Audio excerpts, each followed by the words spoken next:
ان الحمد للہ نحمده ونستعینه ونستغفره ونعوذ باللہ من شرور انفسنا ومن سیئات اعمالنا من يهده اللہ فلا مضل له ومن يضلل فلا هادی له واشهد ان لا الہ الا اللہ وحدہ لا شریک له واشهد ان محمدا عبده ورسوله اما بعد فان خير الحديث كتاب الله وخير الهدي هدي محمد صلى الله عليه واله وسلم وشر الامور محدثاتها وكل محدثة بدعة وكل بدعة ضلالة وكل ضلالة في النار. اعوذ باللہ السمیع العلیم من الشیطان الرجیم من ہمزہ ونفخہ ونفثہ بسم اللہ الرحمن الرحیم. رب اشرح لی صدری ویسر لی امری واحلل عقدۃ من لسانی یفقہوا قولی. بسم اللہ الرحمن الرحیم. ان اللہ وملائکتہ یصلون علی النبی یا ایہا الذین آمنوا صلوا علیہ وسلموا تسلیما. اللہم صلی علی محمد وعلی آل محمد کما صلیت علی ابراہیم وعلی آل ابراہیم انک حمید مجید. اللہم بارک علی محمد وعلی آل محمد کما بارکت علی ابراہیم وعلی آل ابراہیم انک حمید مجید. اللہم ربنا آتنا فی الدنیا حسنہ وفی الآخرة حسنة وقنا عذاب النار. ربنا آتنا من لدنک رحمہ وہیئ لنا من امرنا رشدا. لا الہ الا انت سبحانک انی کنت من الظالمین. حسبنا اللہ ونعم الوکیل. یا حی یا قیوم برحمتک استغیث ولا حول ولا قوة الا باللہ العلی العظیم. آمین. اعوذ باللہ من الشیطان الرجیم. بسم اللہ الرحمن الرحیم. انما جزاء الذین یحاربون اللہ ورسولہ. وہ لوگ جو کہ اللہ اور اس کے رسول سے جنگ کرتے ہیں ان کی تو سزا اس کے سوا کچھ نہیں. وَيَسْعَوْنَ فِي الْأَرْضِ فَسَادًا. اور زمین میں فساد کرتے ہیں. اسی سے وہ فساد فی الارض، زمین میں فساد، جس سے وہ ہمارا ایک فوجی آپریشن بھی چل رہا ہے رد الفساد، وہ ادھر سے ہی ڈیٹیکٹ کیا گیا. اور فساد فی الارض کرتے ہیں، اللہ اور اس کے رسول سے جنگ کرتے ہیں. اور فساد فی الارض یعنی وہ اپنی ڈیٹرنس قائم کرنے کے لیے دہشت گردی کرتے ہیں، وہ ریٹ آف دی گورنمنٹ کو چیلنج کرتے ہیں، اپنی دھاک بڑھاتے ہیں، وار لارڈز بنے ہوئے ہیں، لوگوں سے بھتے وصول کرتے ہیں. جو یہاں پہ ہماری کئی ایک جماعتیں بنی ہوئی ہیں، پولیٹیکل جماعتوں کی بھی عسکری ونگز بنی ہوئی ہیں جو اس قسم کی حرکتیں کر رہی ہوتی ہیں، جس کی نمائندہ مثال پاکستان میں وہ کراچی کی دہشت گرد تنظیم، جن کا وہ لیڈر جو ہے وہ وہاں بیٹھا ہوا الطاف حسین. تو یہ فساد فی الارض کرنے والے لوگ ہیں. یہ لوگ اور جو اللہ اور اس کے رسول سے جنگ کرنے والے ہیں ان کی سزا تو اس کے سوا کچھ نہیں. ان یقتلوا. اب یہ بڑے سخت سیغوں کے ساتھ اس کو ایڈریس کیا جا رہا ہے کہ انہیں چن چن کر قتل کیا جائے. او یصلبوا، یا انہیں سولی دیا جائے. سولی دینے کا طریقہ یہ ہوتا تھا کہ وہ ان کو ایک اونچے درخت کے اوپر ٹانگا جاتا تھا، ہاتھ پاؤں میں کیلیں ٹھونک کے یوں، اور پھر ان کے یہ پاؤں کی جو رگ ہے وہ کاٹ دی جاتی تھی، جو مین رگ ہے.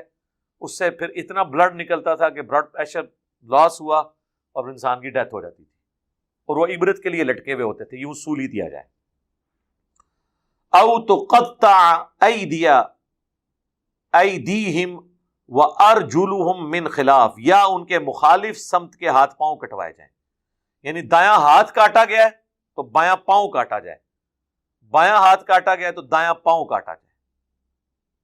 اور یہ بھی ایک ٹیکنیکل چیز ہے. آپ جب چلتے ہیں تو آپ دیکھیں آپ کا دایاں ہاتھ اور بایاں پاؤں جو ہے یہ سنکرونائز ہو رہا ہوتا ہے. تو یہ مخالف سمت کے ہاتھ پاؤں کٹوائے جائیں. اگر کسی کو قتل نہیں کرنا تو ایٹ لیسٹ یہ سزا دی جائے. یا انہیں سولی دی جائے. تو ایدیہم و ارجلہم من خلاف، مخالف سمت کے، او ینفوا من الارض، یا انہیں ملک بدر کر دیا جائے، جلا وطن کر دیا جائے، انہیں نکال دیا جائے اس علاقے سے. ان ساروں سزاؤں میں سے کوئی سزا دی جا سکتی ہے. ظاہر ہے کہ وہ ڈپینڈ کرتا ہے کہ کیا صورتحال ہے، کس شخص کی جرم کی نوعیت کس لیول کی ہے، اس کو اس اعتبار سے سزا دی جائے. یہ یعنی پھر قاضی کا کام ہوگا، جسٹس کا کام ہوگا کہ وہ تعزیراً اس میں سے ڈیسائیڈ کرے گا کہ اب کیا اس کے ساتھ سلوک کرنا ہے. یہ ساری اللہ نے جو حدود بیان کیے ان میں سے وہ ڈیسائیڈ کر لے کہ ہاں اس کو یوں کیا جا سکتا ہے. ذالک لہم خزی فی الدنیا، یہ تو ہے دنیا کی رسوائی ان کے لیے. وَلَهُمْ فِي الْآخِرَةِ عَذَابٌ عَظِيمٌ، اور آخرت میں ان کے لیے بہت بڑا عذاب ہے. وَلِعَوْذُ بِاللَّهِ تَعَالَى. اب یہی سزائیں پھر بعد میں دی گئی ہیں نا، مسند احمد میں، سنن ابی داؤد، سنن نسائی میں، مشکات میں بھی آپ کو ایک پورا چیپٹر ملے گا. بخاری کے اندر بھی ہے کتاب استتابت المرتدین، یعنی مرتدین کی سزا کیا ہے، فساد فی الارض کرنے والوں کی سزا کیا ہے. اس میں آپ کو حدیثیں ملیں گی خوارج والی، جو حضرت علی نے ان کے ساتھ قتال کیا تھا نہروان پہ. اس میں آپ کو بخاری مسلم بھی احادیث ہیں، کچھ ڈیٹیل احادیث ابو داؤد، نسائی میں، مسند احمد میں، کہ ان کی لاشیں جو ہے نا وہ پھر کوفہ سٹی کے دروازوں پہ لٹکائی گئی تھی. عبرت کے لیے ان کے سروں کو لٹکایا گیا تھا تاکہ باقی لوگوں کے لیے عبرت بنے، یہ چیز ڈیٹرنس کے لیے کہ باقی لوگ اس قسم کی حرکتوں سے باز آ جائیں، کیونکہ وہ مسلمانوں کو قتل کرتے تھے. حضرت علی نے آخری وقت تک کوشش کی کہ یہ مین سٹریم میں واپس آ جائیں، ان کے وظیفے بھی بند نہیں کیے، کیونکہ کلمہ گو اہل قبلہ تو تھے. لیکن جب انہوں نے مسلمانوں کو قتل کرنا شروع کیا تو پھر ان سے نہروان کی جنگ لڑنی پڑی. تو اس میں جو اس قسم کی سخت سزائیں دی جاتی تھی وہ اسی نوعیت کی، جو قرآن میں ان کی اصل جڑ موجود ہے. یہ آیت محاربہ سورہ المائدہ آیت نمبر 33.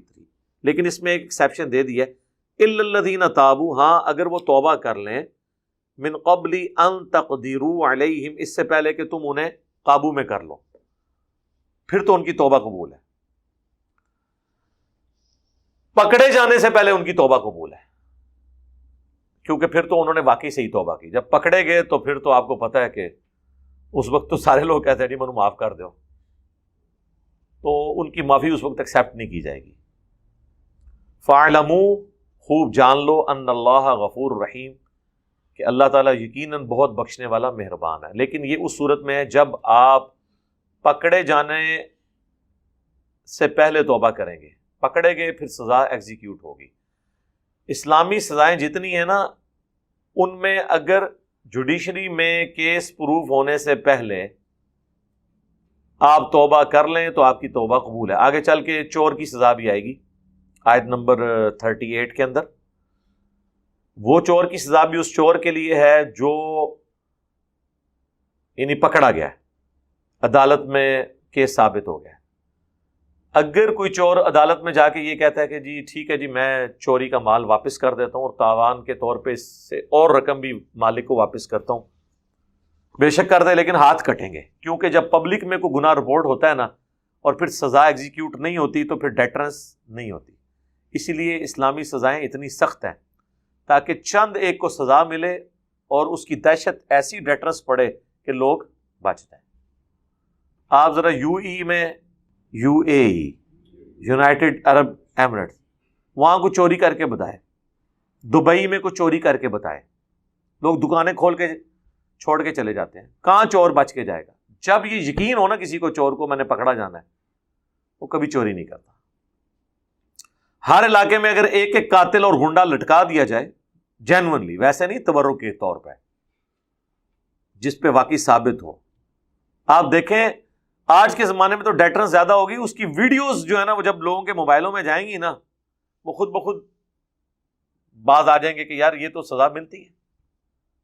جس کو پریکٹیکلی ہم نے پاکستان میں دیکھا ہے. پاکستان نے یورپین یونین کے کہنے پہ اپنی فنڈنگ کے اعتبار سے اپنا الو سیدھا کرنے کے لیے اور کافروں کی پابندیوں سے بچنے کے لیے قتل کی سزا کتنا عرصہ موقوف رکھی، لیکن جب پاکستان کو دہشت گردی کے ایشو سے گزرنا پڑا تو پھر فوجی عدالتیں قائم ہوئیں اور اس میں قتل کی سزائیں ایگزیکیوٹ کی گئیں۔ آئے دن آپ کو ٹی وی پہ خبریں نہیں ملتی آرمی چیف نے اتنے لوگوں کی سزائے موت کے اوپر سگنیچر کر دیے وہ فوجی عدالتوں میں، تو اس کی وجہ سے آپ دیکھیں کہ دہشت گردی کا گراف نیچے آیا۔ یعنی پریکٹیکلی کم از کم پاکستان نے تو اسلامک سزاؤں کی برکات دیکھ لی ہیں۔ جب تک آپ جیلوں میں دہشت گردوں کو رکھتے تھے ان کو امید لگی رہتی تھی کہ کبھی ہمارے ساتھی ہمیں چھڑوا کے لے جائیں گے، اور کئیوں کو لے کے بھی چلے گئے وہ، تو وہ پھر شیر رہتے تھے۔ لیکن جب آپ کسی کو پتا ہو کہ میں مارا جاؤں گا سر، پھر وہ رسک نہیں لیتا، اور اس کی وجہ سے پھر آپ دیکھیں کہ اسلامک سزائیں ہم نے ایگزیکیوٹ کی ہیں، معاملات سیدھے ہوئے ہیں۔ پریکٹیکلی ہم نے یہ سیکھ لیا ہے کہ اسلامک سزائیں اگرچہ سخت ہیں لیکن یہ ڈیٹرز بن جاتی ہیں۔ تو مجھے بتائیں کہ اگر آئے دن مجرم لوگوں کو ناحق قتل کرتے رہیں، قتل ناحق ہوتا رہے، فساد فی الارض ہوتا رہے، اس کی بجائے ایک یا دو تین بندے ٹانگ دیے جائیں اور پھر پورے کے پورے ایریے میں ایسی ڈیٹرز قائم ہو کہ لوگ جرم کریں ہی نہ، تو یہ تو نفع کا سودا ہے۔ اس کو تو ہم میتھمیٹیکلی، ایتھیکلی، سوشلی پروو کر سکتے ہیں۔ یہی اسلام کی برکت ہے۔ چور کے ہاتھ کٹیں گے تو یہ تو نہیں ہے کہ سعودی عرب میں چور کے ہاتھ کٹتے ہیں تو پورا سعودی ٹنڈا ہو گیا ہے، چور تو نہیں ہے۔ جہاں چور کے ہاتھ کٹتے ہیں وہاں پھر باقی لوگ ٹنڈے نہیں ہوتے ہیں، کیونکہ ان کو پتا ہے کہ ہاتھ کٹ جائیں گے۔ وہاں پر اعلانیہ سورہ النور کے اندر آیا کہ جب زانی کو سزا دی جائے تو مسلمانوں کا ایک گروہ اسے ویٹ کرے، شاہد ہو وہاں پر، تاکہ ڈیٹرس قائم ہو۔ جمعے کی نماز کے بعد اعلانیہ قاتل کا سر قلم کرتے ہیں وہ تلوار کے ذریعے، اور جن لوگوں نے یہ لائیو منظر دیکھے ہیں ان کو پوچھیں کہ کئی دن لوگوں کو بخار چڑھے رہتے ہیں، رات کو نیند نہیں آتی۔ جناب یہ آپ فلموں میں اور ایون اوریجنل ویڈیوز میں، سی سی ٹی وی کیمروں کی ویڈیوز میں لوگوں کو قتل ہوتے دیکھنا، یہ اس کا روب بہرحال کسی حد تک ہوتا ہے، لیکن جب آپ لائیو کسی بندے کو کوئی ایکسیڈنٹ دیکھ لیں یا کوئی اس طرح کی ایکٹیویٹی پرفارم ہوتے دیکھ لیں، انسان کبھی سوچتا بھی نہیں ہے۔ یہ ذہن میں رکھیے گا، اور یہی اس کی ڈیٹرنس ہے۔ اسلامک سزاؤں کی ڈیٹرنس یہ ہے کہ ایک کو سزا ہو، ہزاروں کے لیے عبرت ہو جائے، لیکن اس میں سزا ایسی نہیں ہونی چاہیے کسی کے لیے کہ اس کا ثبوت ہی آپ کے پاس نہیں ہے اور آپ پری ایمپٹیو رائٹ کے طور پہ کر دیتے ہیں، زبردستی اسے مار کے منوا لیتے ہیں، یا آپ کے پاس کوئی ثبوت نہیں ہے اور آپ بادیوں نظر میں اسے مجرم سمجھ کے، نہیں، یہ چیز نہیں۔ اس لیے آپ کو پتا ہے جب یہ فوجی عدالتیں قائم ہوئی، ہماری پولیٹیکل جماعتوں نے اس کی مخالفت بھی کی تھی، بامر مجبوری انہوں نے اس کو پارلیمنٹ سے پاس کیا، لیکن اس میں انہوں نے یہ شرط لگا دی تھی کہ فوجی عدالت اگر کسی کو قتل کی سزا دے گی تو اس کی اپیل سپریم کورٹ میں سنی جانی چاہیے، تاکہ پاکستان کی جو سول کورٹس ہیں وہ انڈیپینڈنٹلی یہ چیز دیکھیں کہ واقعی اس کو جو سزا دے رہے ہیں یہ جینون ہے یا ناکافی شواہد کی بنیاد پہ یہ چیز ہو رہی ہے۔ اور آپ نے دیکھا ہے کہ فوجی عدالتوں کی کئی سزائیں جو قتل کی تھیں وہ سپریم کورٹ میں جا کے سسپینڈ ہوئی ہیں، ریورس ہوئی ہیں، کہ یار آپ کے پاس مکمل ثبوت نہیں ہے۔ ہو سکتا ہے کسی شخص کے پاس اس نے خود دیکھا لیکن وہ ثبوت نہیں دے سکا، پھر بھی قانون جو ہے نا وہ کسی بنیاد پہ ہی کھڑا ہوتا ہے۔ اگر آپ یہ کریں گے نا، پھر تو کل کو کوئی شخص اپنا ذاتی دشمنی نبھانے کے لیے بھی کسی کو مار دے گا اور کہے گا جی میں آپ دیکھا ہے اے جناب شامل سی، تو پھر تو قتل ناحق کا ایک سلسلہ شروع ہو جائے گا۔ کراچی میں یہی ہوتا رہا، ایم کیو ایم کئی قتل تو واقعی ایم کیو ایم کے ذریعے ہوئے اور بعض ان کے کھاتے میں ڈال گئے۔ جب لوگوں نے دیکھا کہ یہاں پہ تو یار اندھے قتل ہوتے ہیں تو چلو ہم بھی بیتی گنگا میں ہاتھ دھو لیں، اور لوگوں نے اپنی ذاتی دشمنیاں نبھائیں، پھر اس قسم کے انہوں نے سمٹمز چھوڑے تاکہ وہ اس کھاتے میں ڈال جائیں۔ آپ کو پتہ ہے وہ ضیاء الحق کے دور میں ایک ہتھوڑا گروپ آیا تھا، تو وہ ہتھوڑا گروپ کے اپنے واقعات تو بڑے تھوڑے تھے، ڈیٹر زیادہ بن گئی، لوگوں نے اپنی ذاتی دشمنیاں نبھانے کے لیے بھی ہتھوڑے مار کے لوگوں کو مارنا شروع کر دیا۔ تو جب قانون کی حکمرانی نہیں ہوگی پھر یہی سلسلہ ہوتا ہے۔ اس لیے سیدنا علی کا ایک قول ہے جسے تلقی بالقبول حاصل ہے کہ اگر قانون میں سکم کی وجہ سے 100 لوگ بھی چھوٹ جائیں، 1000 لوگ بھی چھوٹ جائیں تو یہ کوئی پرابلم نہیں ہے، لیکن اس سکم کی مدد قانون میں آپ اس اعتبار سے کوئی ایسی چینج نہ کریں کہ کوئی اس چینج کی وجہ سے کوئی ایک مظلوم جو ہے وہ پھانسی لگ جائے یا اسے سزا ہو جائے، کیونکہ اس سے پھر معاشرے کی جڑ کٹ جائے گی۔ معاشرہ جو ہے وہ احترام جان اور احترام مال پہ چلتا ہے۔ جس معاشرے میں جان اور مال کی حفاظت نہ ہو وہ معاشرہ قائم نہیں رہ سکتا، اور جہاں پر جان اور مال کی حفاظت ہو، بے دین معاشرہ بھی ہو، خوشحال معاشرہ ہوگا۔ یورپ اور امریکہ کے معاشرے آپ دیکھ لیں، کیونکہ انصاف ہے۔ اور نبی علیہ السلام کا آخری خطبہ جو یوم النحر کا ہے، بخاری مسلم دونوں میں، جو آپ نے عید کے دن خطبہ دیا تھا یوم عرفہ سے اگلے دن مینا کے اندر، جس میں آپ نے فرمایا تھا کہ زمانہ گھوم گھما کے اسی جگہ پر واپس آ گیا ہے جہاں پہ اللہ تعالیٰ نے اسے تخلیق کیا تھا۔ سال کے 12 مہینے ہیں، ان میں سے 4 حرمت والے ہیں، اور پھر آپ نے فرمایا بتاؤ یہ کون سا مہینہ ہے، یہ کون سی جگہ ہے، یہ کون سا دن ہے؟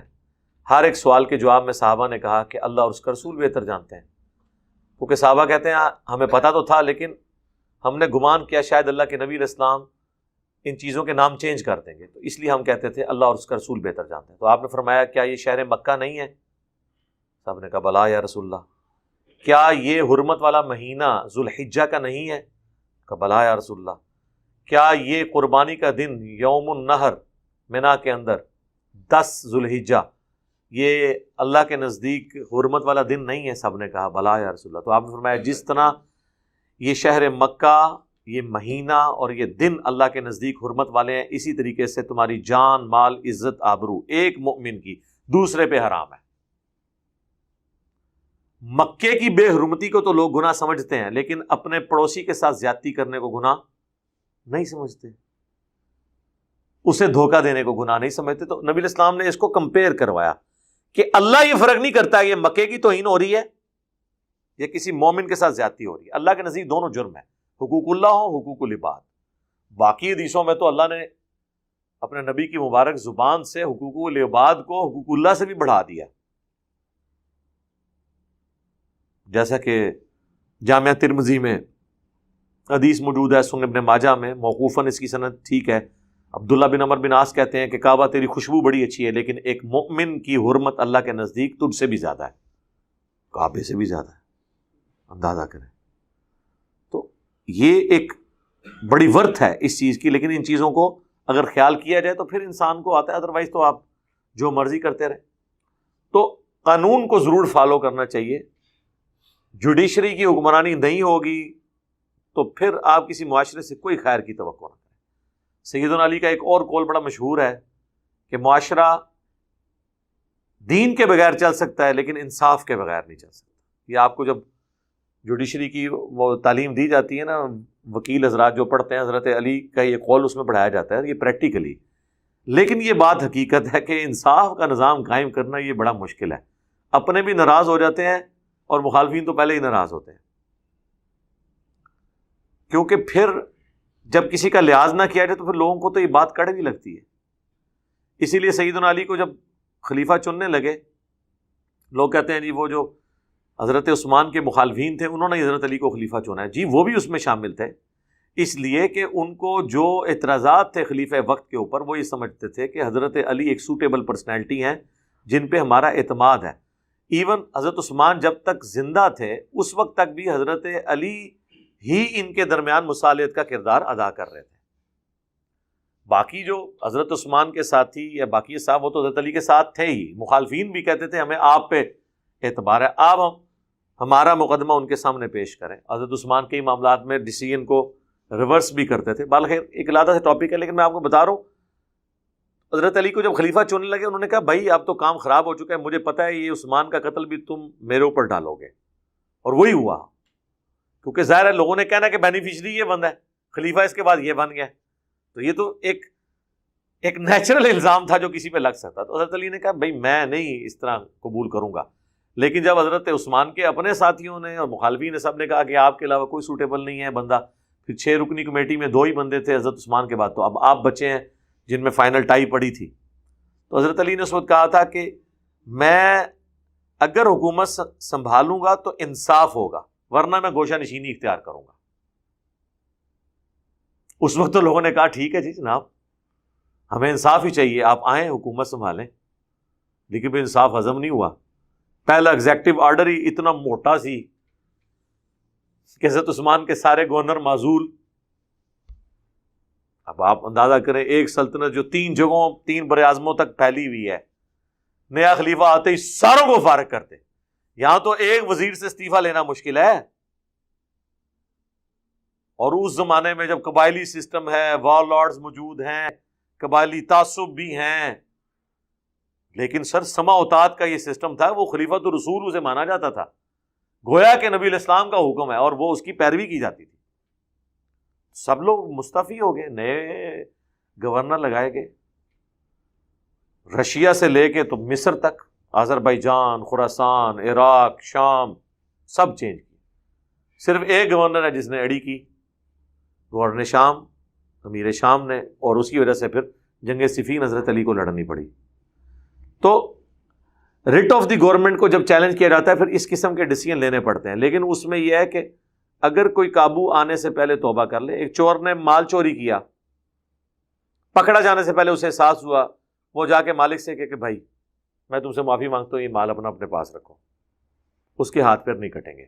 لیکن جب عدالت میں رپورٹ ہو گیا پھر اس کے ہاتھ کٹیں گے تو معافی ہوگی، صرف مال واپس کرنے سے نہیں. اس لیے کہ تاکہ جب پبلکلی کو واقعہ رپورٹ ہو جاتا ہے، عدالت میں آ جاتا ہے، اور اس وقت پھر مجرم کو سزا نہ ملے تو باقی لوگوں کا پھر حوصلہ بڑھ جاتا ہے کہ ٹھیک ہے کام چپ کے رکھو، پکڑے گئے تو معافی مانگ لیں گے، نہ پکڑے گئے تو ٹھیک ہے. جو کہتے ہیں لگ گیا تو تیر، نہ لگا تو تکا، یہ والا صاحب ہے. اس لیے یہ دیکھیں اللہ تعالیٰ نے اس کی ایک ایک چیز اس میں کور کی ہے کہ اگر پکڑے جاؤ تو پھر کوئی معافی نہیں، پکڑے جانے سے پہلے توبہ کر لو، معافی ہے. یہ چند ایک چیزیں اس سے ریلیٹڈ تھیں آیت محاربہ سے، اس لیے میں نے اس کو ڈیٹیل کے ساتھ یہاں بیان کیا. اب میرے بھائیو جو اگلی آیت آ رہی ہے نا، سورۃ المائدہ کی آیت نمبر 35، یہ میں سمجھتا ہوں کہ خصوصاً سب کانٹیننٹ میں تو بالخصوص ایک ایسی آیت ہے جس کے اوپر پورے کے پورے فرقے کھڑے ہوئے ہیں.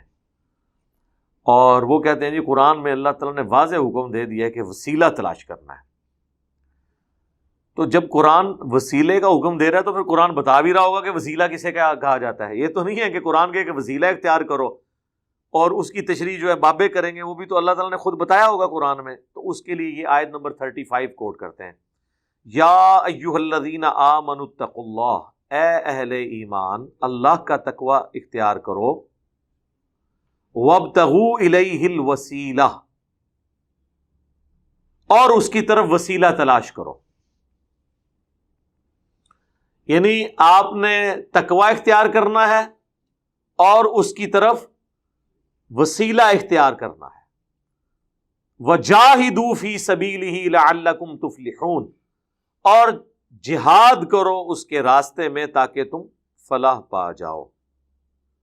اور بعض اوقات یہ واؤ کو اگر تفصیلی طور پہ لیا جائے تو اس کا ترجمہ یوں بنے گا، اس کی طرف وسیلہ تلاش کرو یعنی اس کے راستے میں کوشش کرو تاکہ تم کامیاب ہو جاؤ. یہ ترجمہ بھی درست ہوگا.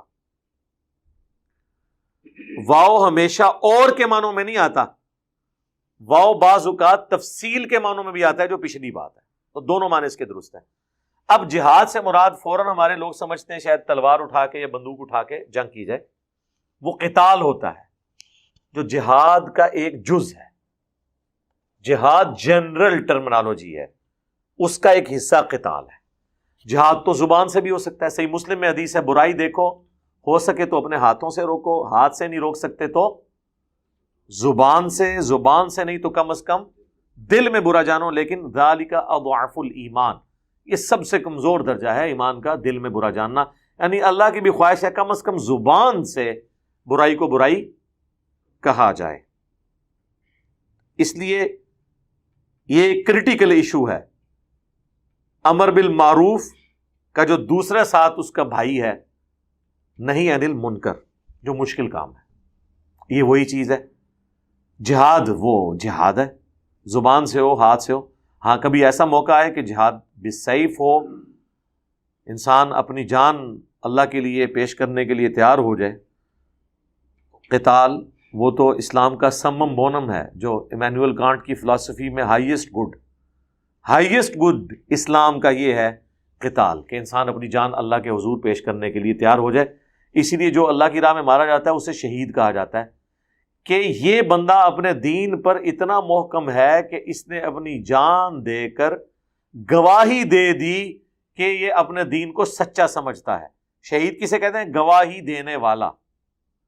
ویسے تو ہمیں پتہ ہے کہ جو مر جائے اللہ کی راہ میں وہ شہید ہے، لیکن شہید کا لفظی مطلب ہے گواہی دینے والا۔ تو گواہی کیا دیتا ہے کہ دیکھو میں جس دین پر ہوں میں اسے اتنا حق سمجھتا ہوں کہ میں نے اپنی جان دے دی، میں نے زبان حال سے پریکٹیکلی اپنی جان دے کر یہ ثابت کر دیا ہے کہ میں گواہی دیتا ہوں کہ یہ دین حق پر ہے۔ اسی لیے بخاری مسلم دونوں میں حدیث ہے، اللہ کے محبوب علیہ السلام فرماتے ہیں میری خواہش ہے کہ میں اللہ کی راہ میں قتل کیا جاؤں، پھر زندہ کیا جاؤں، پھر قتل کیا جاؤں، پھر زندہ کیا جاؤں، پھر قتل کیا جاؤں، پھر زندہ کیا جاؤں، پھر قتل کیا جاؤں۔ اور صحیح مسلم میں حدیث ہے جو شخص شہادت کی تمنا کے بغیر مرا وہ منافقت کی شاخ پر مرا۔ اور صحیح مسلم میں ایک اور حدیث ہے جس شخص کی شہادت کی تمنا ہوئی اس کے باوجود اسے اپنے بستر پر موت آئی، نیچرل ڈیتھ، اللہ کے حضور وہ بھی شہید لکھا جائے گا، کیونکہ اس کی خواہش تھی نا، اللہ نے اسے اپرچونٹی یا سرکمسٹانسز ایسے نہیں دیے۔ تو شہید کی تمنا ہر مسلمان کے دل میں ہونا یہ ایمان کا حصہ ہے، ادروائز وہ کامل الایمان مومن نہیں ہے، یا معاذ اللہ وہ نفاق کی شاخ پہ ہے جو مسلم شریف میں حدیث آئی ہے۔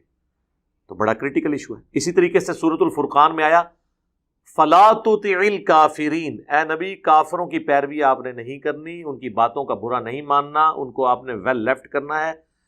وَجَاهِدْهُمْ بِهِ جِهَادًا كَبِيرًا، اور اس قرآن کے ذریعے ان سے بڑا جہاد کرنا۔ قرآن کے ذریعے کون سا جہاد ہوگا؟ دعوت و تبلیغ۔ وَأُوحِيَ إِلَيَّ هَذَا الْقُرْآنُ لِأُنذِرَكُمْ بِهِ وَمَنْ بَلَغَ، اے نبی تم فرماؤ مجھے قرآن اللہ نے اس لیے وحی کیا تاکہ میں اس کے ذریعے تمہیں بھی ڈر سنا دوں آخرت کا، اور جس تک یہ کتاب پہنچ جائے وہ بھی اسی کتاب کے ذریعے آخرت کا ڈر سنائے۔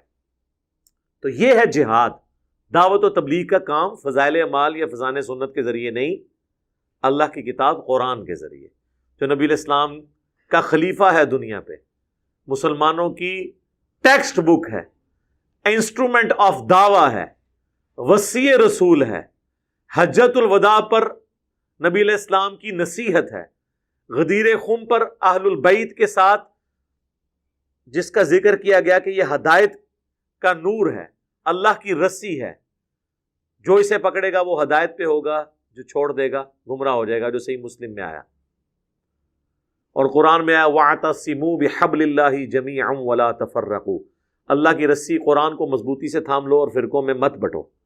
تو یہ ساری کی ساری چیزیں جہاد، قرآن، کتاب و سنت کی تعلیمات۔ اب اس کے پہلے حصے کی طرف آ جائیں، وسیلہ۔ وسیلہ پیورلی عربی کا لفظ ہے، اس کا پنجابی والے وسیلے کے ساتھ کوئی لینا دینا نہیں ہے، جو یہاں پہ وسیلہ بنا لیا گیا ہے۔ عربی کا وسیلہ اور ہے، پنجابی کا وسیلہ اور ہے، اردو زبان میں ہم جو دین کی اصطلاح کے طور پر جو وسیلہ استعمال کر رہے ہوتے ہیں وہ اور ہے۔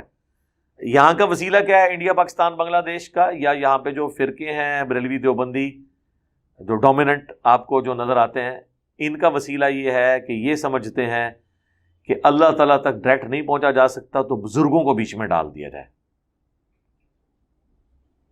اور پھر مثال کیا دیتے ہیں؟ کہتے ہیں دیکھیں جی چھت پہ آپ ڈائریکٹ نہیں پہنچ سکتے، سیڑھی کے ذریعے پہنچیں گے، لیکن پوری زندگی سیڑھی کے اوپر کھڑے ہو کے گزار دیتے ہیں، یعنی بابوں کے قدموں میں رہتے ہیں، چھت تک نہیں پہنچتے پھر بھی، یعنی کبھی تو اللہ تک پہنچ جائے نا، پھر کہیں گے بابا جی سائڈ تے وہ تسی ہن سانو اللہ نال ڈائریکٹ ہون دیو۔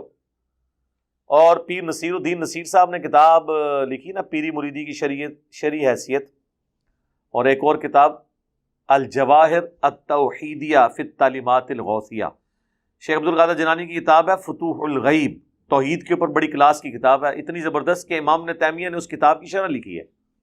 تو اس کے اقتباسات جو ہے نا پیر نصیر الدین نصیر رحمہ اللہ نے نا جمع کیے الجواہر التوحیدیہ، یعنی توحید کے موتی شیخ عبد القادر جیلانی کی تعلیمات کی روشنی میں۔ اس میں انہوں نے لکھا ہے کہ یہاں لوگوں کو بڑا کرنے کے لیے ان کے ساتھ اللہ کا نام جوڑا جاتا ہے اور کہا جاتا ہے یہ اللہ کا ولی ہے یا اولیاء اللہ ہے، ٹھیک ہے، اللہ کا نام جوڑ کے اسے بڑا کیا جاتا ہے۔ جب وہ بڑا ہو جاتا ہے پھر اسی کو پکڑ کے رکھتے ہیں، پھر اللہ بیچ میں سے نکل جاتا ہے، صرف ولی رہ جاتا ہے۔ ولی اللہ کا بھی اللہ ختم ہو جاتا ہے. آپ دیکھ لیں ولی اللہ بہت کم لوگ لفظ استعمال کرتے ہیں. اے ولی نے جی وہ بڑا پہنچے ولی ہے, وہ کہتے ہیں ولی اللہ بھی بچو کاٹ دیتے ہیں. یعنی اللہ کو اٹیچ کیا تھا اس کو بڑا کرنے کے لیے, وہ اتنا بڑا ہو گیا کہ اللہ نکل گیا اسی کو بڑا کر لیا. وسیلہ اگر اختیار کیا تھا تو اللہ اور اس کے رسول تک پہنچنے کے لیے, اللہ رسول تک تو نہیں پہنچے, وہ انہی کے قدموں میں رہتے ہیں. کہتے ہیں کہ پہلے فنا فی الشیخ ہوتا ہے, پھر فنا فی الرسول, پھر فنا فی اللہ. ہم اس سے پوچھتے ہیں فنا فی اللہ بھی کوئی بندہ دکھائیں. پوری زندگی آپ اپنے شیخوں کو ہی چندے کھلاتے رہتے ہیں, انہی کے درگاہوں کے چکر لگاتے رہتے ہیں, اللہ تک تو آپ پہنچتے نہیں ہیں. ایون اگر کوئی کہ جی میں اللہ سے مانگوں گا, اللہ ہی حاجت روا, اللہ مشکل کشا ہے, اس کو کہتے ہیں وابیوں والی باتیں کر رہا ہے, یہ گستاخوں والی باتیں کر رہا ہے. اس کا مطلب ہے کہ آپ کی زندگی میں کبھی اللہ تک آپ نے پہنچنا نہیں ہے, کیونکہ آپ غلط ٹریک پہ چڑھ گئے ہیں. اور مثالیں دینا کہ جی چھت پہ آپ نہیں پہنچ سکتے, میرے بھائی چھت پہ جانے کے لیے تو سیڑھی کی ضرورت ہے, لیکن اللہ تک پہنچنے کے لیے سیڑھی کی ضرورت نہیں ہے, کیونکہ اللہ تو اپنے نبی کی مبارک زبان سے کہلوا رہا ہے وَإِذَا سَأَلَكَ عِبَادِي عَنِّي فَإِنِّي قَرِيبٌ أُجِيبُ الدَّعْوَةَ الدَّاعِ إِذَا دَعَانِ. اے نبی جب میرے بندے آپ سے میرے بارے میں پوچھیں تو تم فرماؤ میں تمہارے بالکل قریب ہوں, ہر پکارنے والے کی پکار کو سنتا ہوں, بشرطے کہ وہ میری اطاعت اختیار کرے. فَلْيَسْتَجِيبُوا لِي وَلْيُؤْمِنُوا بِي, اور مجھ پہ ایمان لائے جیسا کہ ایمان لانے کا حق ہے, تاکہ وہ کامیاب ہو سکے. ادعونی استجب لکم, اے میرے بندوں مجھ سے مانگو میں تمہاری دعاؤں کو قبول کروں گا. اللہ نے تو کوئی بیچ میں بندہ ڈالا ہی نہیں ہے. کوئی قرآن کی ایک دعا دکھائیں انکلوڈنگ حضرت آدم علیہ السلام کی دعا کے, جس میں کوئی بندہ بیچ میں ڈالا ہو اللہ نے. 40 کے قریب کم از کم دعائیں قرآن میں آئی ہیں ربنا کے سیغے کے ساتھ. کوئی بابا, کوئی بزرگ, کوئی فرشتہ, کوئی پیغمبر نہیں اس میں. تو اللہ تو یہ کہہ نہیں رہا میں بندہ بھی چھپانا ہے, تو اسی زبردستی مثالیں دے رہے ہو دنیا کی. اس کے لیے پھر میں نے ایک پھکی تیار کی ہوئی ہے میرے پاس, تو آپ کو پتہ ہے نا اینٹی وینم ہے, کیونکہ کوبرا سانپ کاٹ جائے اس کا علاج کوبرے کے زہر سے ہی ہوتا ہے, اسے کہا جاتا ہے اینٹی وینم. تو دوائی یعنی کوئی اثر نہیں کرتی. تو اس کا اینٹی وینم میں نے یہ رکھا ہوا ہے کہ اگر آپ اللہ کے لیے مثالیں بیان کریں گے نا, تو پہلی بات ہے قرآن میں آیا کہ اللہ تعالیٰ کے لیے مثالیں بیان نہ کرو, حتیٰ کہ یہاں تک آیا وَلَا تَقُولُوا عَلَى اللَّهِ إِلَّا الْحَقِّ, اللہ پہ مت کوئی بات کیا کرو مگر وہی جو حق پر مبنی ہے, جھوٹ نہ بولو. لا تغلوا فی دینکم, اپنے دین میں غلو نہ کرو. اللہ نے تو یہ بیان کر دیا کہ میرے لیے کوئی مخلوق کی مثال بیان کی جائے سوائے ان مثالوں کے جو اللہ نے قرآن میں خود بیان کر دی. دوسرا, دنیا کی ساری مخلوقات, اس کائنات کی ساری مخلوقات مل کے قیامت والے دن اللہ کی عدالت میں کسی شخص کے خلاف جھوٹی گواہی دے دیں, یہ بالفرض ہے سمجھانے کے لیے. سارے جن, سارے فرشتے, سارے پیغمبر, سارے انسان جھوٹی گواہی دے دیں کسی بندے کے بارے میں, کیا اللہ تعالیٰ اس گواہی کو قبول کر کے اس بندے کے خلاف فیصلہ سنا دے گا؟ کیوں؟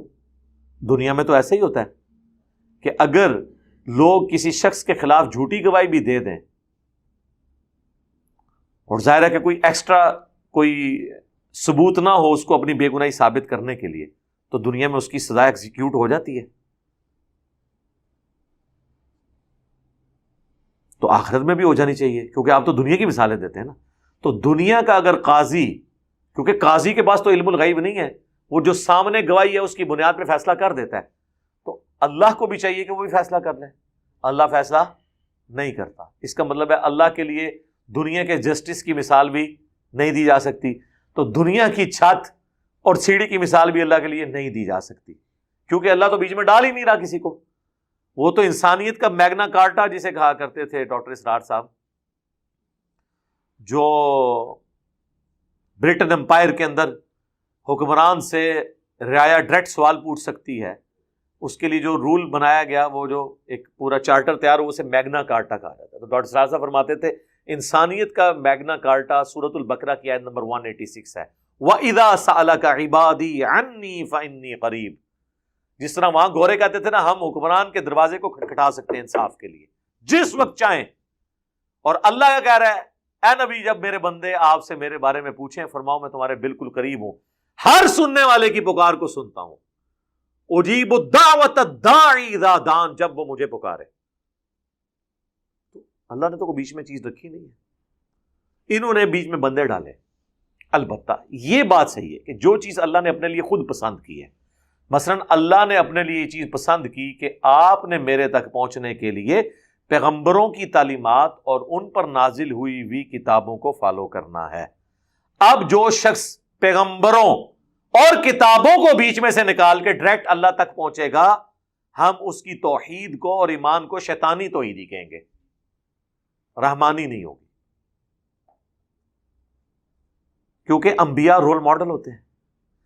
تو وسیلے کا لفظ ان معنوں میں اگر کسی نے بولنا ہے کہ اللہ تک پہنچنے کا ذریعہ، تو سر وہ پھر اللہ کے پیغمبر اور اس کی کتابیں ہیں، اللہ اور اس کے رسول کی تعلیمات ہیں. وہ ٹھیک ہے، امام بخاری امام مسلم کی بھی کنٹریبیوشن ہے، لیکن اس کے اندر جو کچھ لکھا ہے وہ تو نبی علیہ السلام کی احادیث ہے نا. ان کے لیے تو اپنا ثواب موجود ہے. ہم ویڈیو میں بیان کر رہے ہیں، ہمارے لیے ثواب موجود ہے. کئی لوگ ہمیں بھی آ کہتے ہیں جی آپ ہمارے لیے ہدایت کا وسیلہ بنے. ہم ہمیشہ یہ کہتے ہیں کہ یار وہ وسیلہ تو اللہ کسی کو بھی بنا لیتا ہے. اصل مسئلہ یہ ہے کہ اللہ نے تمہارے لیے ہدایت کا فیصلہ کیا بسبب اس کے کہ تمہارے اندر کوئی رمق موجود تھی سچائی قبول کرنے کی. اصل جو وسیلہ اس اعتبار سے ہے تو وہ پیغمبر ہیں اور کتابیں ہیں. باقی جو انڈیا پاکستان میں جو وسیلے والا اختلاف ہے، اس کے اوپر میرا مسئلہ 43 بڑی ڈیٹیل کے ساتھ ریکارڈڈ ہے، اور آلموسٹ آج سے تقریباً 1.5-2 سال پہلے میں نے ایک ڈیٹیل لیکچر اور ریکارڈ کرایا تھا، وسیلے کے نام پر دھوکہ. یہاں پر وسیلہ اور استعانت مکس کر دی ہے. یہ نام وسیلے کا لیتے ہیں. بھائی ہماری زبان میں وسیلہ یہ ہے کہ کوئی شخص یہ کہے کہ اے اللہ تجھے تیرے نبی کا واسطہ، میرا فلاں کام کر دے. تو اس میں آپ نے رسول اللہ سے تو کچھ نہیں مانگا. کس سے مانگا ہے؟ اللہ سے. کسی فرشتے جن پیغمبر سے کچھ نہیں مانگا. وہ کہتے ہیں نہیں جی یہ تو وسیلہ ہے نا، لیکن یہ بھی وسیلہ ہے. اگر کوئی کہتا ہے نا یا رسول اللہ مدد، یا علی مدد، یا شیخ عبد القادر جیلانی، تو یہ بھی وسیلہ ہے. ہم کہتے ہیں یہ کیسے وسیلہ ہو گیا؟ تو ڈائریکٹ پکار رہے ہیں ہم ان کو. وہ کہتے ہیں اصل میں یہ ہوتا ہے کہ جب ہم ان کو پکارتے ہیں نا تو وہ اللہ سے ریکویسٹ کرتے ہیں، اللہ پھر دوبارہ ان کی ڈیوٹی لگاتا ہے، پھر وہ اللہ کے اذن سے ہماری مدد کرتے ہیں. ہوں ایڈی کہانی تھی بنائی ہے کتنے لکھی ہے؟ یہ تو میں 2 منٹ فیل کرتی ہے نا. ایک اینٹی وینم ادھر سے بھی تیار ہے. وہ اینٹی وینم یہ ہے کہ اللہ کے بندو، اگر اسی طریقے سے آپ نے چیزوں کو ماننا ہے تو بتاؤ بارش کون برساتا ہے؟ اللہ. ڈیوٹی کس کی ہے؟ فرشتوں کی. تو ہم فرشتوں سے بارش مانگتے ہیں یا اللہ سے مانگتے ہیں؟ اللہ کے نبی علیہ السلام نے فرشتوں سے بارش مانگی یا اللہ سے؟ اور صحابہ کرام نے صلاۃ الاستسقاء پڑھ کے رسول اللہ یا کسی فرشتے سے بارش مانگی یا اللہ سے مانگی؟ اللہ سے. حتیٰ کہ صحیح بخاری میں 1010 نمبر حدیث ہے، انا کنا نتوسل الیک بنبینا. حضرت عمر کہتے ہیں اے اللہ پہلے ہم تیرے نبی کے وسیلے سے تیری طرف متوجہ ہوتے تھے، یعنی ہم ان سے دعا کرواتے تھے اپنے حق میں، اور تو بارش نازل فرماتا تھا. اب ہم ان کے چچا کو لے کے آئے کیونکہ حضور علیہ السلام فوت ہو گئے، لیکن حضور علیہ السلام کے دنیا سے جانے سے آپ کی بزرگی تو ختم نہیں ہوئی ہے. آپ کی بزرگی آج کی ڈیٹ میں اس سے زیادہ ہے جو آپ کی مبارک زندگی میں تھی. کیوں؟ وَلَلْآخِرَةُ خَيْرٌ لَكَ مِنَ الْأُولَى. یہ اللہ نے اپنے نبی کو گارنٹی دی ہے، اے نبی آپ کی زندگی میں آنے والا ہر اگلا لمحہ وہ پیچھے جو گزر چکا ہے اس سے بہتر ہوگا. حضور کی قبر کی زندگی آپ کی دنیا کی زندگی سے بہتر ہے. آپ کی آخرت کی زندگی قبر کی زندگی سے بہتر ہوگی. آپ کی جنت کی زندگی آپ کی آخرت کی زندگی سے بہتر ہوگی قیامت کی. تو یہ تو مسلسل آپ کو اللہ تعالیٰ کے درود سے، اللہ کی رحمتوں سے نفع پہنچ رہا ہے. اللہم صلی علی محمد وعلی آل محمد. تو نبی علیہ السلام کی بزرگی کیا ختم ہو گئی تھی جو حضرت عمر کہہ رہے ہیں؟ اس لیے کہ حضرت عمر کو پتا تھا اب ہم حضور کے ساتھ کمیونیکیٹ نہیں کر سکتے. جب دنیا میں موجود تھے تو صحابہ اپنے مسئلے حضور کے پاس لے کے جاتے تھے. اسی طریقے سے میں نے پچھلے دنوں ایک ویڈیو اور ریکارڈ ہوئی ہے، قبر رسول سے جا کر شفاعت مانگنا، جو واقعہ عرابی والا پیش کرتے ہیں. 1 گھنٹہ میں نے لگایا اس پہ ان کی تسلی کروائی کہ خدا کے لیے یار یہ معاملات اس طرح نہیں ہیں، تم لوگ کس طریقے سے جعلی روایتوں کے اوپر چلتے ہو. حضرت عمر نے امت کو عقیدہ دے دیا کہ آپ وسیلہ شخصی یہ ہے کہ کسی نیک بندے سے اس کی زندگی میں جا کے آپ دعا کروائیں.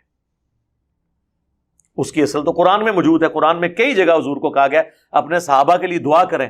سورہ توبہ میں آیا نبی آپ کی دعا ان کے دلوں کی آنکھوں کی ٹھنڈک کا سبب ہے. ظاہر ہے کسی شخص کے لیے اللہ کے نبی دعا کریں، اس کو اس سے بڑا اور نفع کیا پہنچ سکتا ہے. تو حضور کی دعاؤں کا حصہ آج بھی ہمیں مل رہا ہے. جو آپ نے اپنی زندگی میں اپنے آنے والی امتیوں کے لیے دعائیں کی ہیں، لیکن آج تو کوئی نہیں کر سکتا۔ صحیح بخاری میں ایک صحابی کی پنڈلی ٹوٹ گئی، عبداللہ بن عتیق، نبی علیہ السلام نے ان کی ٹانگ سیدھی کر کے مبارک ہاتھ پھیرا تو وہ جڑ گئی، اور وہ کہتے ہیں مجھے یوں لگا جیسے کبھی ٹوٹی نہیں تھی پنڈلی کی ہڈی۔ لیکن آج اگر کسی کی پنڈلی کی ہڈی ٹوٹ جائے گی تو آرتھوپیڈک کے پاس اسے لے کے جائیں گے، قبر رسول پہ تو نہیں لے کے جائیں گے، نہ صحابہ کرام قبر رسول پہ لے کے جاتے تھے۔ اور میں نے اس پہ ان کو کہا کہ یار اگر آپ لوگ اتنے بڑے عاشق رسول ہو تو ٹھیک ہے، اپنی پنڈلی کی قربانی کرو اور پورے انڈیا، پاکستان، بنگلہ دیش کو نہ صرف اپنے فرقے کا کر لو بلکہ کافر بھی مسلمان ہو جائیں گے، تو روزہ رشید تک آپ کا ویزا ہم لگوا دیتے ہیں۔ تو ان کو سمجھ آ جائے گی کہ حضور کی زندگی کے معاملات ڈیفرنٹ تھے، بات کے ڈیفرنٹ ہے۔ آپ سے دعا کروانا وسیلہ شخصی ہے، یہ تو یعنی صحابہ کرام کا، اس کی اصل قرآن میں ہے کہ نبی علیہ السلام کی دعائیں۔ پھر آپ دیکھیں حضرت یوسف علیہ السلام کے بھائی جب اپنی غلطی کا احساس ہوتا ہے تو وہ اپنے باپ سے کہتے ہیں آپ ہمارے لیے دعا کریں، تو دعا کروانا وسیلہ شخصی ہے۔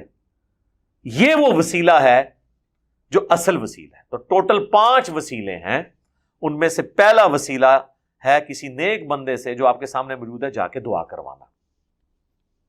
مسئلہ 43 میں نے ڈیٹیل سے اس کے دلائل دی۔ دوسرا وسیلہ ہے نیک اعمال کے ذریعے اللہ کو واسطہ پیش کرنا، جو قرآن میں ہے وَاسْتَعِینُوا بِالصَّبْرِ وَالصَّلَاةِ، صبر اور نماز کے ذریعے اللہ کی مدد چاہو۔ بخاری مسلم میں 3 لوگ غار میں پھنس کے تھے اور آگے پتھر آ گیا، تینوں نے اپنے ایک ایک نیکی اللہ کی بارگاہ میں پیش کی اور کہا اس کے وسیلے سے اگر یہ عمل تیری بارگاہ میں قبول ہے تو اس پتھر کو ہٹا دے۔ تھوڑا تھوڑا کر کے وہ پتھر کھسکا اور وہ آزاد ہو گئے۔ یہ دوسرا وسیلہ ہے اپنے نیک اعمال کا جو آپ نے اللہ کی رضا کی خاطر کیے، آپ اللہ کے حضور پیش کریں، اللہ تعالیٰ اس کی برکت سے آپ کی پرابلمس کو سوالو کرے گا۔ تیسرا وسیلہ ہے اللہ تعالیٰ کے کلمات تامہ کے ذریعے، اللہ تعالیٰ کے کلمات کے ذریعے، جو قرآن میں آیا وَلِلَّهِ الْأَسْمَاءُ الْحُسْنَى فَادْعُوهُ بِهَا، اللہ کے لیے ہیں سارے اچھے نام، اللہ کو اس کے ناموں کے ذریعے پکارو۔ جو ہم کہتے ہیں نا اعوذ بکلمات اللہ التامات من شر ما خلق، اللہ تعالیٰ کے جو اسماء قرآن میں ہے اس کے ذریعے اللہ کی طرف متوجہ ہوتے ہیں۔ صحیح بخاری اور سنن ابو داؤد میں حدیث ہے کہ اے اللہ، ابراہیم اپنے 2 بیٹوں اسحاق اور اسماعیل کو ان کلمات کے ذریعے تیری پناہ میں دیتے تھے، میں بھی اپنے 2 بیٹے حسن و حسین کو ان کلمات کے ذریعے تیری پناہ میں دیتا ہوں۔ اعیذکما بکلمات اللہ التامہ من کل شیطان وہامہ ومن کل عین لامہ، ہر طرح کے شیاطین کے اگینسٹ، ہر طرح کی نظر لگانے والی چیزوں کے اگینسٹ میں تیری پناہ میں دیتا ہوں۔ بسم اللہ الذی لا یضر، میں اس اللہ کے نام کے ساتھ آغاز کرتا ہوں کہ جس کے نام کی برکت سے زمین و آسمان میں کوئی چیز نقصان نہیں پہنچا سکتی۔ لا الہ الا اللہ وحدہ لا شریک لہ، یہ سارے اللہ کے کلمات ہیں۔ یہ تیسرا وسیلہ ہے۔ اور چوتھا وسیلہ ہے نبی علیہ السلام کے مبارک تبرکات سے فیض حاصل کرنا، جو صحیح مسلم میں ہے کہ حضرت اسما نے نبی علیہ السلام کا ایک کالا جبہ کسروانی طیالسی نکالا اور کہا یہ حضور پہنتے تھے، ہم اس کا دھون مریضوں کو شفا کے لیے پلاتے ہیں۔ حضور کی وفات کے بعد بھی اس سے لوگ نفع حاصل کر رہے ہیں، یہ بھی ایک ذریعہ ہے اللہ سے شفا حاصل کرنے کا۔ لیکن یہ جعلی نہ ہو بنے ہوئے تبرکات، اصلی۔ صحیح بخاری میں آتا ہے ام سلمہ ہماری ماں کے پاس حضور کی داڑھی اور سر کے چند بال تھے، ایک انہوں نے برتن کے اندر رکھے ہوئے تھے، جب کوئی محلے میں بیمار ہوتا تھا وہ پانی کا پیالہ بھیجتا تھا، ام سلمہ اس میں ڈبوتی تھی اور مریضوں کو شفا ہو جاتی تھی۔ یہ چوتھا وسیلہ ہے جو آپ اڈاپٹ کر سکتے ہیں۔ یہ تو آج کل تو اس وسیلے کا رسک نہیں لیا جا سکتا، لوگ آپ کو خام خواہ کی چیزیں ہی بتائیں گے اس میں۔ اور پانچواں وسیلہ یہ ہے کہ آپ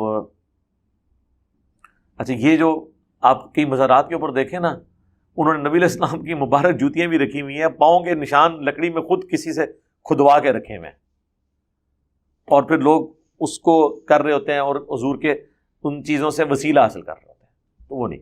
پانچواں وسیلہ ہے ایک جنت میں مقام ہے وسیلہ، جو بخاری مسلم میں حدیث ہے کہ جنت کا ایک مقام ہے الوسیلہ، جو اس کائنات میں ایک ہی شخص کو ملے گا، اور میں اللہ سے امید کرتا ہوں وہ شخص میں ہوں۔ اچھا، جنت میں حضور کا پڑوس تو مل سکتا ہے، لیکن حضور جس مقام پہ ہوں گے وہ کسی کو بھی نہیں ملنا، وہ ایک ہی مقام اللہ نے بنایا الوسیلہ۔ اور بخاری مسلم کے الفاظ ہیں جو شخص میرے لیے اس مقام کی دعا کرے گا میری شفاعت قیامت والے دن اس کے لیے حلال ہو جائے گی۔ اور مسلم شریف میں الفاظ ہیں کہ جو اذان کا جواب دے اس کے بعد درود شریف پڑھے اور الوسیلہ والی دعا مانگے، اللہم رب هذه الدعوۃ التامہ، وہ والی دعا، تو قیامت والے دن میری شفاعت اس کے لیے حلال ہو جائے گی۔ تو یہ 5 وسیلے ہیں جو یعنی جن وسیلوں کو کتاب و سنت جانتے ہیں، آپ والے وسیلوں کو کتاب و سنت نہیں جانتے، ٹھیک ہے۔ باقی ایک چھٹا وسیلہ ہے کسی شخصیت کی وجاہت کا وسیلہ اللہ کے حضور پیش کرنا، زندگی تک تو ٹھیک ہے، وہ سنن نبی داؤد میں، سنن ابن ماجہ میں حدیث ہے، ابن ماجہ کی یہ ایک ایسی یونیک حدیث ہے، ترمذی میں بھی ہے، ابو داؤد میں، ابن ماجہ میں، جس کو امام ابن ماجہ نے خود ساتھ لکھا ہے کہ یہ صحیح سند سے ہے، حدیث صحیح ہے۔ وہ ایک نابینا صحابی نبی الاسلام کے پاس آئے، ان کا یا رسول اللہ، اسی کے اوپر انہوں نے پورا لیکچر دیا تھا، وسیلے کے نام پہ دھوکا، بھی وسیلے کو ہم مانتے ہیں، یا رسول اللہ دعا کریں میری بینائی آ جائے۔ آپ نے فرمایا صبر کر لو تو جنت ہے۔ ان کا نہیں، یا رسول اللہ آنکھیں چاہیے، جنت لب بھی جانی ہے، کچھ بھی ہے تیرے محبوب کی امت سے ہیں، ان کے لیے تو خیر جینون تھا۔ حضور نے فرمایا جاؤ وضو کرو، وضو کیا، 2 نفل پڑھے اور کہا دعا پڑھو۔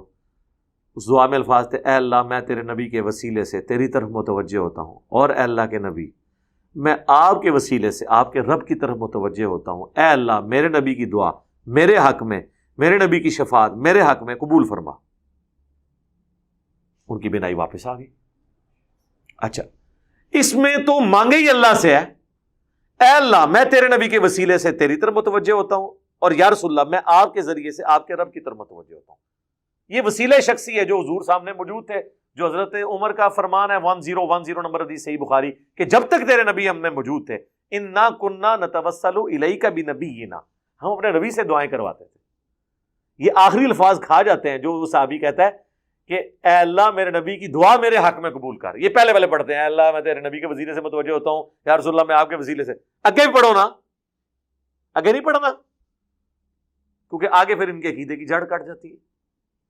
البتہ اس کا ایک طریق جو ہے سنن تبرانی، المعجم الکبیر تبرانی میں موجود ہے، جس کو امام تبرانی صحیح مانتے ہیں، جس کی وجہ سے میرا شروع سے موقف اس حوالے سے لینیٹ ہے۔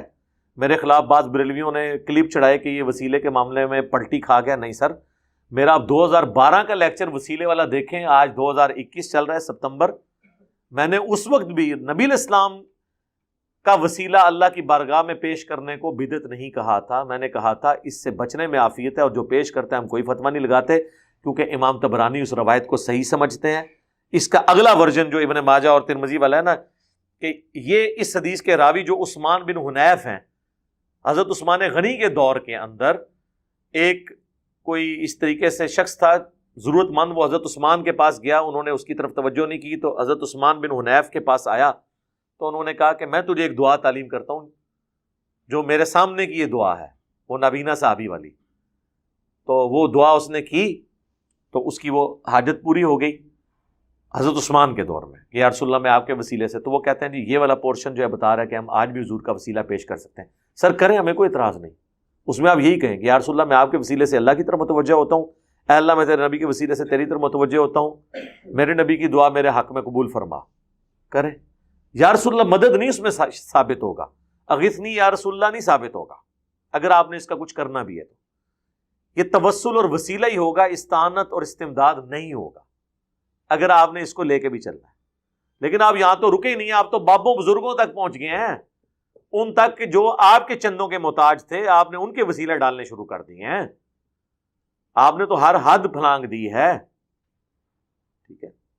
تو آپ میری ویڈیو دیکھیں، مسئلہ 43، وسیلہ اور توسل کے صحیح احکام و مسائل۔ اللہ تعالیٰ سے دعا جو حق بات میں نے کہی، اللہ تعالیٰ ہمارے دلوں میں راسخ فرمائے۔ اگر ہمارے دلوں سے، ہماری زبان سے کوئی ایسی بات نکل گئی کہ جو خلاف شرع ہو، اللہ تعالیٰ ہمارے دلوں سے معاف کر دے، ہمیں کتاب و سنت کی تعلیمات پر عمل کر کے دوسرے بھائیوں تک پہنچانے کی توفیق عطا فرمائے۔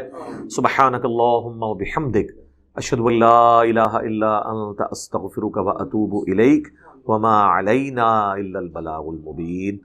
جزاکم اللہ خیرا۔